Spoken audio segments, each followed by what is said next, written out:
청취자님 반갑습니다. 오늘 심층 탐구의 문을 활짝 열어보겠습니다. 오늘 다룰 자료의 핵심 테마부터 명확히 짚고 갈게요. 네, 오늘 정말 흥미로운 자료들이 많죠? 맞습니다. 오늘은 특별히 케어유 뉴스 김형래 편집장이 2026년 3월 10일 화요일자로 집약한 국내외 시니어 트렌드 기사 20편을 총망라해서 심층적으로 분석해 보겠습니다. 네, 수조원 규모로 움직이는 거대한 정부 예산부터 시작해서 당장 내일 일상에 써먹을 수 있는 건강 꿀팁까지 아주 꽉 차 있습니다. 그리고 그동안 우리 사회가 살짝 외면하고 있던 가슴 아픈 이슈까지 방대한 자료가 준비되어 있는데요. 자, 그럼 이 방대한 내용부터 하나씩 풀어볼까요? 첫 번째 주제가 아무래도 글로벌 노인 정책과 실버 경제 이야기죠. 네, 그렇습니다. 제가 기사를 보니까 한국의 노인 일자리 예산이 올해 무려 2조 원 규모로 편성됐더라고요. 일자리 수만 11만 개인데 이게 2004년 사업 도입 이후 20년 만에 최대치라고 합니다. 장기요양보험 국고지원 쪽도 엄청나게 뛰었잖아요. 네. 지난 10년 새에 4배나 급증해서 2.5조 원을 돌파했습니다. 이걸 보면서 단순히 복지를 늘리는 수준이 아니라 국가 예산의 구조 자체가 완전히 재편되고 있다는 느낌을 받았어요. 여기서 흥미로운 점은 이 숫자들의 이면을 들여다보는 겁니다. 예산이 급증했다는 사실 자체도 중요하지만 이런 대규모 정책 전환이 비단 한국만의 현상이 아니라는 점을 짚고 싶거든요. 다른 나라들도 상황이 비슷한가요? 당장 다가오는 2026년 프랑스 파리 지방선거만 봐도 흐름이 뚜렷합니다. 과거에는 선거하면 무조건 경제성장이나 인프라 개발이 1순위였잖아요. 그렇죠. 어디에 뭐 짓겠다, 길 뚫겠다 이런 거였죠. 그런데 지금 파리일에서는 노인 복지가 유력 후보들의 핵심 공약 전면에 등장했습니다. 자택 유지 지원이나 공공장소 접근성 향상 같은 의제들이 가장 시급한 화두가 된 거죠. 인구 구조가 바뀌니까 정치인들도 표심을 따라 우선순위를 확 바꾼 거군요. 정확합니다. 전 세계적인 패러다임의 이동을 보여주는 단면이죠. 유럽 상황도 그렇지만 제가 이번 자료들 쭉 보면서 개인적으로 가장 흥미로웠던 곳은 중국입니다. 중국 국무원의 정책 전환 말씀이시군요. 네, 보통 중국 하면 젊고 풍부한 노동력, 막 세계의 공장 이런 이미지가 강하잖아요. 그런데 최근에 노인 정책의 방향을 완전히 뒤집었더라고요. 노인을 더 이상 국가가 일방적으로 부양해야 할 복지의 대상으로만 보지 않는다는 거죠. 맞아요. 오히려 실버 경제라는 새로운 내수 성장 동력으로 딱 규정을 했습니다. 심지어 노인 친화형 상품이나 서비스를 사면 소비 보조금까지 직접 지급하기 시작했다는 게 진짜 놀라웠어요. 이것을 더 큰 그림과 연결해 보면 아주 중요한 통찰을 얻을 수 있습니다. 고령화를 방어해야 할 위기가 아니라 육성해야 할 산업으로 시각을 바꾼 거거든요. 어떻게 보면 굉장히 영리한 전략이네요. 통계를 보면 중국도 2050년경에는 중위 연령이 한국이나 일본과 비슷한 52세 수준에 도달할 전망입니다. 늙어가는 속도가 상상을 초월해요. 그러니까 단기적으로 보조금을 풀어서 어르신들 지갑을 열게 만들고 소비 트렌드를 확 일으키려는 거군요. 그렇죠. 그리고 중장기적으로는 그 수요를 바탕으로 거대한 민간 실버 산업을 키우겠다는 아주 치밀한 경제 전략입니다. 복지인 줄 알았더니 사실은 철저한 산업 정책이었네요. 이런 거대한 변화 속에서 국내 움직임도 하나 눈에 띄었습니다. 돌봄과 미래라는 시민단체가 다가오는 지방선거를 앞두고 23개 돌봄 공약을 제안했더라고요. 어떤 내용들이 포함되어 있던가요? 꽤 구체적입니다. 매년 노인 인구의 2%에게 낙상 방지용 주택 개조를 지원하자. 그리고 읍면동 단위에 전담 간호사를 배치하자. 이런 내용들인데요. 우리 동네에서 계속 존엄하게 머물기 위해 필요한 객관적인 인프라 대안을 제시한 거죠. 의미 있는 제안이네요. 하지만 거대한 예산이 투입되고 정책이 쏟아져도 행정 시스템이 모든 걸 완벽하게 덮을 수는 없습니다. 맞습니다. 화려한 정책 이면에는 항상 그림자가 있기 마련이니까요. 그래서 우리가 일상에서 부딪히면서도 제대로 직시하지 못하는 그늘을 들여다봐야 합니다. 그 말씀이 두 번째 주제와 정확히 연결됩니다. 일상의 그늘, 우리가 놓치고 있던 사회적 사각지대인데요. 청취자님도 아마 뉴스에서 보셨을 텐데 최근 지하철역에 붙은 안내문이 논쟁의 불을 지폈죠. 모임 승차 손실액에 대한 안내문이었죠. 네, 노인 무임 승차로 인한 도시철도 손실이 무려 1조 8천억 원에 달한다는 내용이었습니다. 워낙 천문학적인 숫자다 보니 세대 간 여론전으로 번지기도 했는데요. 어느 쪽에 맞냐를 떠나서 이 1조 8천억 원이라는 숫자가 경제학적으로 맞는 데이터인가요? 바로 그 지점을 냉정하게 팩트체크해 볼 필요가 있습니다. 비난이 아니라 통계의 객관성을 보자는 건데요. 경제학적 관점에서 이 계산법에는 명백한 착시가 섞여 있습니다. 착시요? 계산이 틀렸다는 건가요? 이 수치는 단순히 현재 무료로 지하철을 타는 노인 승객 수에 일반 요금을 그대로 곱해서 나온 겁니다. 아, 만약에 돈을 내라고 하면 지금처럼 자주 타지는 않으실 텐데요. 그렇죠. 경제학의 기본인 수요의 가격 탄력성을 완전히 배제한 겁니다. 공짜였던 게 유료가 되면 수요는 급감하게 됩니다. 유료화 됐을 때 진짜 몇 분이나 지갑을 열지 시뮬레이션을 해야 정확한 예상 수익이 나오죠. 듣고 보니 그렇네요. 그냥 곱하기만 하면 안 되는 거군요. 또 하나 중요한 게 기회비용입니다. 어르신들 대다수는 혼잡한 출퇴근 시간을 피해서 낮 시간대에 타시거든요. 아무래도 복잡할 때는 피하시죠. 만약 어르신이 자리를 차지해서 돈 내고 탈 일반 승객이 못 탔다면 그건 100% 금전적 손실입니다. 하지만 텅텅 빈 낮 시간에 타시는 거라면 운영사 입장에서 추가로 드는 한계 비용은 거의 0에 가깝습니다. 정확한 문제 해결을 위해서는 과장된 숫자보다는 정교한 데이터가 필요하다는 말씀이 확 와닿습니다. 이 세대 간 갈등을 보여주는 사례가 또 있죠? 네, 스마트폰이나 이어폰 관련 이슈도 많죠. 맞아요. 최근에 한석준 아나운서가 대중교통에서 이어폰 없이 유튜브 크게 보시는 어르신들을 너무 미워하지 말자는 글을 올려서 갑론박이 있었습니다. 귀가 어두우셔서 그렇다거나 블루투스 연결이 어려우시다는 걸 이해하자는 취지였죠. 네, 반면 공공장소 예의 문제라며 반박하는 분들도 많았고요. 심지어 영국에서는 대중교통에서 이어폰 없이 영상 보면 최대 1,000파운드, 우리 돈으로 거의 200만 원 벌금을 매기는 방안도 추진 중이더라고요. 이 대중교통 소음 자체를 무조건 옹호할 수는 없겠죠. 하지만 이런 갈등 이면에 있는 고립과 단절의 시그널을 읽는 게 훨씬 더 중요합니다. 고립의 시그널이요? 이어폰 조작의 어려움은 표면적인 현상일 뿐이고요. 진짜 문제는 우리 사회가 이미 독거노인 200만 시대에 들어섰다는 겁니다. 기술적 단절이 사회적 단절로 이어지는 거죠. 아, 기사에 뼈아픈 통계가 하나 있었죠. 맞습니다. 2024년 기준 80세 이상 남성의 자살률 통계입니다. 10만 명당 무려 107.7명에 달합니다. 이게 같은 연령대 여성보다 4.5배나 높은 압도적인 수치잖아요. 유독 남성 어르신들의 자살률이 이렇게 비정상적으로 높은 이유가 뭘까요? 전문가들은 사회적 관계망의 단절을 가장 큰 원인으로 꼽습니다. 여성 노인에 비해 남성 노인들이 동네 커뮤니티나 이웃관계를 유지하는 데 훨씬 취약하거든요. 직장 다니실 때는 명함도 있고 직함도 있었지만 은퇴하고 나면 갈 곳이 확 없어지는 거군요. 맞습니다. 우울할 때 속을 털어놓거나 아플 때 도와달라고 할 비공식적인 안전망이 전혀 없는 상태로 섬처럼 고립되는 겁니다. 이 극심한 단절감이 결국 극단적인 선택으로 이어지는 거죠. 참 마음이 무겁네요. 게다가 이런 고립은 범죄의 표적이 되기도 쉬운 것 같아요. 충북 진천사건 말씀하시는 거죠. 네, 삼단봉을 든 괴한 3명이 가정집에 침입해서 80대 할머니 등 일가족을 결박한 충격적인 사건이 있었죠. 외국인으로 추정된다는데 신체적으로나 사회적으로 취약해진 노년층의 안전 문제가 얼마나 심각한지 보여줍니다. 그래서 질문을 던져야 합니다. 도대체 이 거대한 돌봄과 안전의 공백을 어떻게 메워야 할까요? 여기서부터 새로운 대안들을 좀 살펴볼 텐데요. 기존 행정력만으로는 이 수요를 다 감당 못하잖아요. 완전히 발상의 전환이 필요한 시점입니다. 자유 중에 정말 혁신적이라고 느낀 아이디어가 하나 있었습니다. 성균관대 의대 김동익 석좌 교수님이 제안하신 건데요. 노인 돌보미 봉사시간 저축은행? 영문으로는 SCTV라는 제도입니다. 아, 그 시간저축은행 개념이 참 참신하죠. 네, 원리가 이렇습니다. 아직 건강한 5060 세대가 거동이 불편한 어르신들을 돌보는 봉사를 하고 그 시간을 은행의 포인트처럼 저축해두는 거예요. 그리고 나중에 본인이 나이가 들어서 돌봄이 필요해지면 과거에 저축했던 시간만큼 서비스를 무료로 돌려받는 거군요. 이라는 무형자산을 화폐처럼 교환하는 시스템이네요.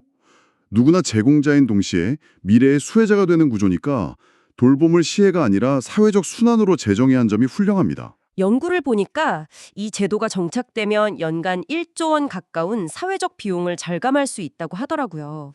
이렇게 공식 제도를 새로 짜는 것도 중요하지만 우리 주변에 이미 있던 비공식 네트워크의 가치도 재발견해야 합니다. 일본의 야쿠르트 레이드 사례를 볼 수 있죠. 아, 길에서 자주 뵙는 그 배달원 분들 말씀이시죠? 이게 돌봄이랑 무슨 연관이 있나요? 원래는 1963년에 제품 판매 목적으로 시작된 배달 시스템인데요. 이게 자연스럽게 독거노인들의 안부를 묻는 지역사회의 혈관이 되어버린 겁니다. 아, 매일 같은 시간에 방문하시니까요? 맞습니다. 어르신들 말벗도 대어드리고 우편물이 쌓여 있다거나 집안에 기척이 없는 미세한 이상 징후를 가장 먼저 발견하시거든요. 관공서 공무원보다 더 자주 밀접하게 어르신들을 살피시는 거네요. 고독사 예방에 핵심이 될 만합니다.